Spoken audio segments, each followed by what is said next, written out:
উত্তর দিনাজপুরের চোপড়ার গেন্দাগঞ্জ থেকে গালান্ডিগড় যাওয়ার রাস্তার বেহাল অবস্থায় ক্ষোভে ফুঁসছেন স্থানীয় বাসিন্দারা। দীর্ঘদিন ধরে সংস্কারের দাবি জানিয়েও কোনো ফল মেলেনি। গ্রামবাসীদের অভিযোগ, প্রায় 1.5 কিলোমিটার দীর্ঘ এই রাস্তা খানাখন্দে ভরা। বর্ষাকালে জল জমে চলাচল দুর্বিষহ হয়ে ওঠে। এমনকি কেউ মারা গেলে সন্তরাডাঙ্গির কবরস্থানে নিয়ে যাওয়ার সময় জল ঢেলে যেতে হয়, যা অত্যন্ত কষ্টদায়ক। স্থানীয় মহিলারা অভিযোগ করেছেন, কৃষিকাজে যাওয়ার সময় জল কাদা মারিয়ে যেতে হয়, যা লজ্জাজনক পরিস্থিতি তৈরি করে।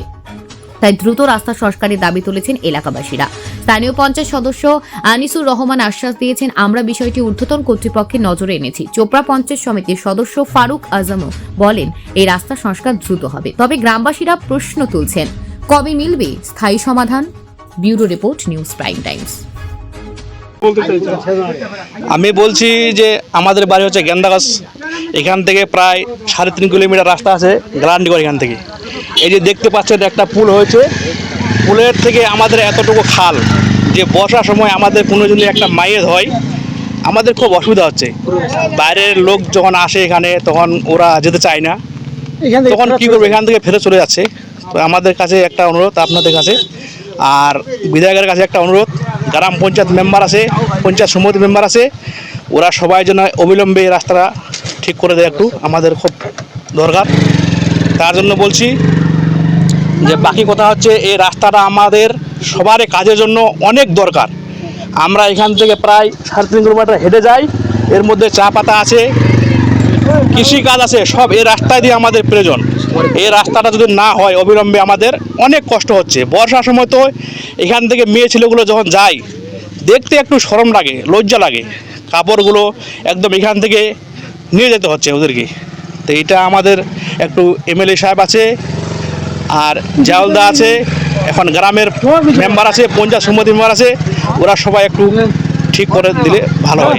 আপনার নাম কি? আমার নাম আনিসুর রহমান, বাড়ি আমার গেন্দাগঞ্জ। গালান্ডিগড় গালান্ডিগড় বাড়ি। আর এই কোন রাস্তা দিয়ে আসলাম? এই রাস্তা দিয়ে। কেমন রয়েছে রাস্তাটা? রাস্তার তো হাল অনেক খারাপ আছে। আর সামনে কোন গ্রাম রয়েছে? গেন্দাগঞ্জ। সবসময় কি এই রাস্তা দিয়ে যাতায়াত করা? হ্যাঁ, এই রাস্তা দিয়ে। কি দাবি করবেন? রাস্তা ভালো হোক, এটাই দাবি। নতুন করে রাস্তা করার আবেদন করছেন? হ্যাঁ। আপনার নাম কি? হাসিবুল রহমান, বাড়ি কোথায়? গালান্ডিগড়। এই যে আমাদের আজকে একটা মায়ের ছিল, মায়েরটাকে মাটি দিতে গেলাম, এই রাস্তাটার কন্ডিশন যা, এখন তো তাও বর্ষা নাই, বর্ষার সময় এই রাস্তায় গালা অবধি জল হয়ে যায়। আমি সরকারের কাছে এবং আমাদের চোপড়া বিধানসভার বিধায়কের কাছে অনুরোধ করব, প্রায় দীর্ঘদিন ধরে এই রাস্তাটা অচল অবস্থায় পড়ে আছে। প্রায় 15 বছর ধরে এই রাস্তার কোনো কাজ হয়নি। যে কোনো পার্টি ক্ষমতায় ছিল, এই রাস্তায় এক কোদাল মাটি এখনো পর্যন্ত ফেলায়নি। কোন রাস্তাটা? এটা গেন্দাগঞ্জ থেকে গালান্ডিগড় 83 নম্বর বুথ, প্রায় 3 থেকে 3.5 কিলোমিটারের মতো লম্বা রাস্তা। আমাদের গেন্দাগঞ্জ বুথের সমস্ত মানুষ এই রাস্তা দিয়ে 24 ঘন্টায় যাতায়াত করতে হয়। প্রায় 13 থেকে 1400 ভোটার আছি। এই রাস্তাটাই আমাদের নির্ভরশীল। এই রাস্তা দিয়ে আমাকে গরু নিয়ে যেতে হবে, এই রাস্তা নিয়ে হাল নিয়ে যেতে হবে, এই রাস্তা দিয়ে গাড়ি নিয়ে যেতে হবে, এই রাস্তা দিয়ে পাতা তুলতে যেতে হবে, এই রাস্তা দিয়ে মায়েতকে নিয়ে যেতে হবে, এই রাস্তা দিয়ে বিভিন্ন প্রকার কাজ যত আছে, সকাল হলে এই রাস্তা দিয়ে আমাকে যাইতে লাগে। এখন কি চাইছেন?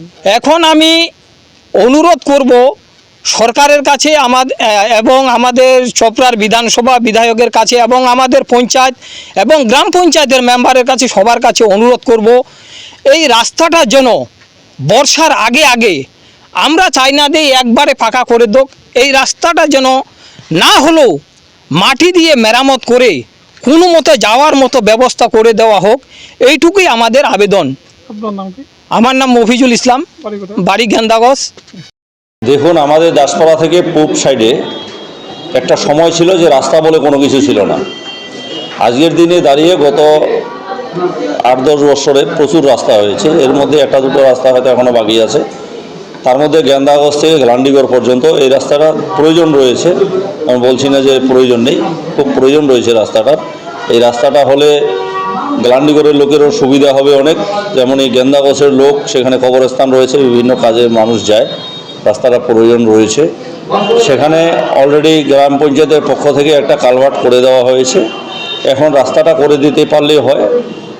তো এই রাস্তা প্রায় 1.5 কিলোমিটার, এই রাস্তা আমাদের গ্রাম পঞ্চায়েতের পক্ষ থেকে করা সম্ভব নয়, তাই আমরা আমাদের পঞ্চায়েত সমিতি এবং জেলা পরিষদকে জানিয়েছি, আমরা বিধায়ক সাহেবকেও আমরা বলেছি, আমরা সম্মেলনেও বলেছি বিধায়ক সাহেবকে, আমি ব্যক্তিগতভাবে বলেছি এই রাস্তাটার জন্য।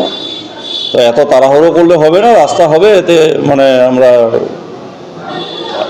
আশ্বস্ত করতে পারি সাধারণ মানুষকে, রাস্তাটা আমরা যত তাড়াতাড়ি পারবো করে দেব।